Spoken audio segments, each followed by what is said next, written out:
Hi friends, I want to read you a few things and talk to you today about rejection and suffering and what we can learn from both of those things that I know we can sometimes try to avoid with all of our efforts.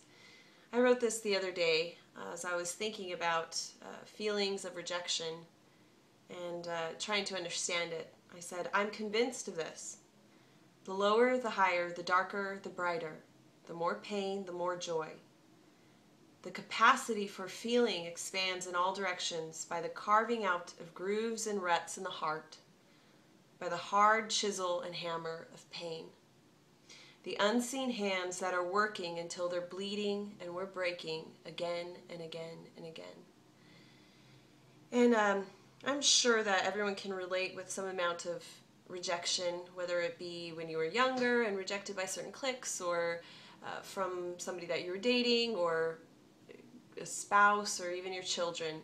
And it's one of the most painful things in life.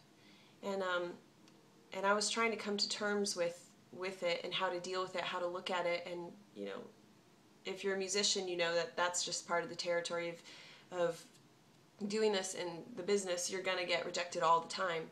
So I've already established certain thoughts about rejection and ways to get around it and ways to accept it and still keep going forward. And that's taken me a long time, but I'm still trying to come to terms with rejection just on a daily basis. It could be from friends, it could be from people that you're interested in, they're not interested in you. But what I feel like God is telling me is that suffering is a wonderful tool that He can use to sculpt us and to keep refining us. And if we will submit to it, then we'll, instead of feeling afraid of it, we can feel at peace even though we're in that suffering. And of course, Jesus was a man of suffering. He died feeling rejected by man and feeling alone, and even his closest friends denied him. And so God is well aware of how we feel when we're rejected and we're suffering because of it. But I really believe that He uses that as that chisel and hammer to get the very best out of us, if we'll just come to terms with it and trust Him. We have to trust the sculptor. Trust God that this is not in vain. It's not some sort of mean thing that He's doing to us. It has a purpose. And when you know that it has a purpose, you can endure it a little bit better.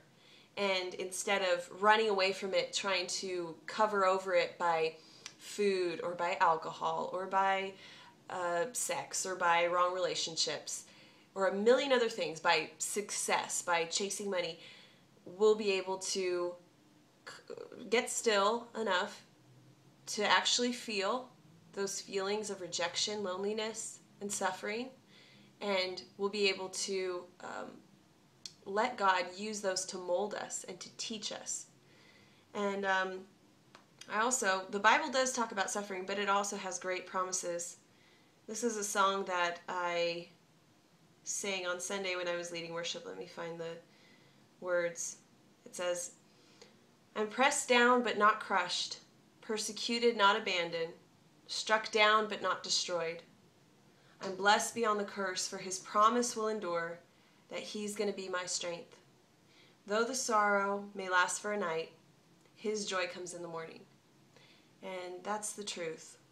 If we can submit to the suffering, if we could submit to carrying our cross instead of trying to numb ourselves, and if we could submit to trusting our Creator that He has a purpose in this pain, and it's going to be for our good, then we can get so much more out of it. We can get rid of the fear. We can get rid of that just aching feeling and know that He's going to use it for our good. So that's what I wanted to encourage you with today if you are feeling any sort of rejection or suffering. You're not alone in that. So I hope you have a great rest of the day, and I'll talk to you soon. Bye.